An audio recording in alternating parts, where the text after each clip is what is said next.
ওইটি আমার চাচার বাসা। উনি ছাত্র দলের সাবেক নেতা ছিলেন, এখন উনি একজন শিক্ষক। ওনার বাসায় আমরা দাওয়াতে গিয়েছিলাম। ওনারা শালা হয়, সে ছাত্রলীগ করতো, আমরা শুনেছি পরক্ষণে। সে খাবার টেবিলের পিছনে দাঁড়িয়েছিল, সে ছবি তুলেছে। নাসিরউদ্দিন নাসির গতকাল যার বাড়িতে খাবার গ্রহণ করেছেন তার নাম হচ্ছে জাহিদ হোসেন শোভন। সে হচ্ছে নোয়াখালী জেলা ছাত্রলীগের সাংগঠনিক সম্পাদক।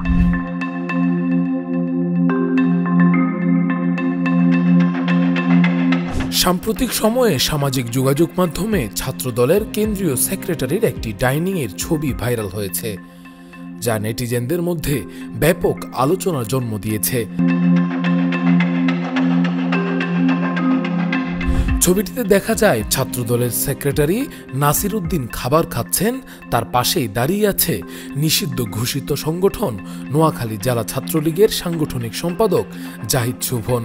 ছবিটি ভাইরাল হওয়ার পর বিভিন্ন দিক থেকে অভিযোগ উঠে।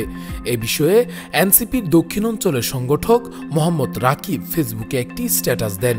তিনি লিখেন, নিষিদ্ধ সংগঠন নোয়াখালী জেলা ছাত্রলীগের সাংগঠনিক সম্পাদক জাহিদ শোভনের বাড়িতে পেট ভরে খাবার খাচ্ছেন আমাদের সকলের প্রিয় নোয়াখালীর গৌরব ছাত্রদলের সেক্রেটারি নাসিরউদ্দিন নাসির ভাই। মামা ভাগিনা জিন্দাবাদ। এ বিষয়ে সত্যতা নিশ্চিত করতে ফেস দ্য পিপল রাকিবের সাথে যোগাযোগ করে।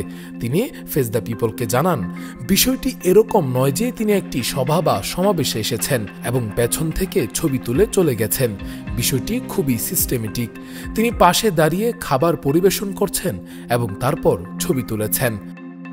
আচ্ছা, এটা সত্যতা হচ্ছে নাসিরউদ্দিন নাসির গতকাল যার বাড়িতে খাবার গ্রহণ করেছেন তার নাম হচ্ছে শোভন, জাহিদ হোসেন শোভন। সে হচ্ছে নোয়াখালী জেলা ছাত্রলীগের সাংগঠনিক সম্পাদক এবং নোয়াখালীতে ছাত্রলীগের যে অপকর্ম, অন্যায়, দুর্নীতি, সন্ত্রাসী, সব কিছুর জন্য এই শোভন পরিচিত। তো সেখানে আমরা খুবই দুঃখের সহিত দেখতে পাচ্ছি যে নাসিরউদ্দিন নাসির, যিনি জাতীয়তাবাদী ছাত্র দলের একজন সর্বোচ্চ দায়িত্বশীল জায়গা থেকে এরকম একটা ফ্যাসিবাদী সংগঠন, যে সংগঠনকে বাংলাদেশ সরকার জনগণের রায়ের ভিত্তিতে নিষিদ্ধ করেছে, এরকম সংগঠনের নেতা কর্মীদের কে দেখা মাত্রই পুলিশে দেওয়ার কথা, সেখানে নাসিরউদ্দিন নাসির ছাত্রলীগের নোয়াখালী জেলা সাংগঠনিক সম্পাদকের সাথে ছবি তুলতেছে। বিষয়টা তো এমন না যে কেউ এখানে মানে কোন একটা সভা সমাবেশে আসছে যে পিছন থেকে ছবি তুলে চলে গেছে। বিষয়টা এমন না, বিষয়টা খুবই সিস্টেমেটিক। এখানে সে আসছে, তারপরে খাওয়া দাওয়া হচ্ছে, তাকে খাবার পরিবেশন করে দিচ্ছে, তারপরে ছবি তুলছে। এখানে যে ছাত্রলীগ গত 17 বছর আমাদেরকে ক্যাম্পাসে ঢুকতে দেয় নাই, গেস্ট রুম নির্যাতন করেছে, হলগুলোতে গণরুমের মধ্যে নির্যাতন করেছে, সেই ছাত্রলীগের সাথে যারা 5ই আগস্ট পর্যন্ত যেভাবে পুলিশের সাথে মিলে, সরকারের সাথে, খুনি হাসিনা সরকারের সাথে মিলে আমাদের উপর নির্যাতন করেছে, গুলি চালিয়েছে, সেই ছাত্রলীগের সাথে তো কোনো সম্পর্কই হতে পারে না। বরঞ্চ আমরা তাদেরকে বাংলাদেশে যে বিদ্যমান আইন, তারা নিষিদ্ধ সংগঠন, বিদ্যমান আইনে তাদেরকে আমরা আইনের হাতে তুলে দেব। এটি হচ্ছে আমার মন্তব্য আর কি। রাকিবের অভিযোগের প্রেক্ষিতে ফেস দ্য পিপল ছাত্রদলের সেক্রেটারি নাসিরউদ্দিন নাসিরের সাথে যোগাযোগ করলে তিনি বলেন, আমি আমার আপন চাচার বাসায় গিয়েছি। তিনি ছাত্রদলের রাজনীতি করতেন। বর্তমানে তিনি স্কুলের একজন শিক্ষক। আমার সাথে যার ছবি নিয়ে নানা কথা প্রচার করা হচ্ছে তাকে আমি সেভাবে চিনি না।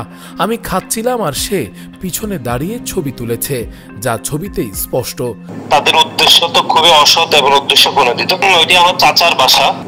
উনি ছাত্রদলের সাবেক নেতা ছিলেন, এখন উনি একজন শিক্ষক। ওনার বাসায় আমরা দাওয়াতে গিয়েছিলাম। ওনারা শালা হয়, সে ছাত্রলীগ করতো, আমরা শুনেছি পরক্ষণে। সে খাবার টেবিলের পিছনে দাঁড়িয়েছিল, সে ছবি তুলেছে। তো এখন আমরা যেহেতু একটি দায়িত্বে রয়েছে, আপনি জানেন যে এখানে বিভিন্ন রকমের মানুষ আসে, অনেকে পাশে দাঁড়িয়ে থাকে, সবাই দলীয় পরিচয় সবাই জানায়, এটি কোনোভাবে সম্ভব হয় না আমাদের পক্ষে। সেরকম একটা ছবি গণমাধ্যমে প্রকাশিত হয়নি। যারা প্রপাগান্ডা করে, যারা বিভিন্ন উদ্দেশ্য প্রণোদিতভাবে ছাত্রদলকে বিতর্কিত করার অপচেষ্টা করে, তারা এরকম ছবি পোস্ট করেছে। তো সবভাবে প্রতিটি কাজ আমরা করছি। নাসিরউদ্দিন আরও বলেন, আমি কোথাও গেলে অনেকেই ছবি তোলার চেষ্টা করে, তখন সবার রাজনৈতিক পরিচয় জানার সুযোগ থাকে না। আবার ছবি তুলতে নিষেধ করাও অনেক সময় সম্ভব হয় না, যাতে পরে অনাকাঙ্ক্ষিত বিতর্ক সৃষ্টি হয়। তিনি আরও বলেন, যারা প্রোপাগান্ডা ছড়ায় তারা এগুলো করতেই থাকবে এবং এগুলো করার মাধ্যমে বিভিন্ন ছাত্র সংগঠনের মধ্যে একটা বিভেদ তৈরি করার প্রচেষ্টা চালাচ্ছে।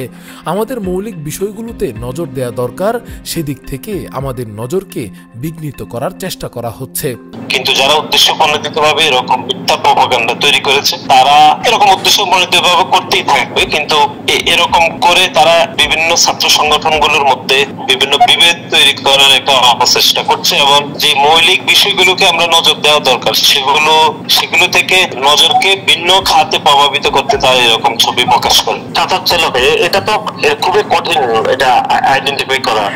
ধরুন চাচার ছেলে কে আত্মীয়, আমি গিয়েছি চাচার বাসায় কে আছে, এটা তো মানে স্বাভাবিকভাবে আমি যেহেতু নোয়াখালী থাকি না, ঢাকার রাজনীতির সাথে সম্পৃক্ত, আমার জানার সকল কিছু জানার সক্ষমতা আমার থাকবে না, এটি স্বাভাবিক মানুষ হিসেবে। করতে থাকেন বিভিন্ন সূত্রতে আপনি অ্যাকসেপ্ট করতে পারবেন, আপনি সব 9 যোগ করে 18 আপনি মিলে দিতে পারবেন। আপনি যদি বিচার বিশ্লেষণ করেন বা আমি কার বাসায় গিয়েছি, এটা তো এটা জানা খুব অস্বাভাবিক কোনো বিষয় না, এটা জানতে পারবেন যে কার বাসায় গিয়েছে। জি, উনি কি আপনি আপন চাচা হন যেখানে গিয়েছিলেন? আপন চাচা ছাত্রদলের সাবেক নেতা ছিলেন। এই ঘটনাকে কেন্দ্র করে বিভিন্ন মহলে আলোচনা ও সমালোচনা অব্যাহত রয়েছে। অনেকেই বিষয়টিকে রাজনৈতিক বিভেদ সৃষ্টির চেষ্টা হিসেবে দেখছেন, আবার কেউ কেউ এটিকে ব্যক্তিগত সম্পর্কের বিষয় বলে উড়িয়ে দিচ্ছেন। রাকিবুল ইসলাম রইস, ফেস দ্য পিপল।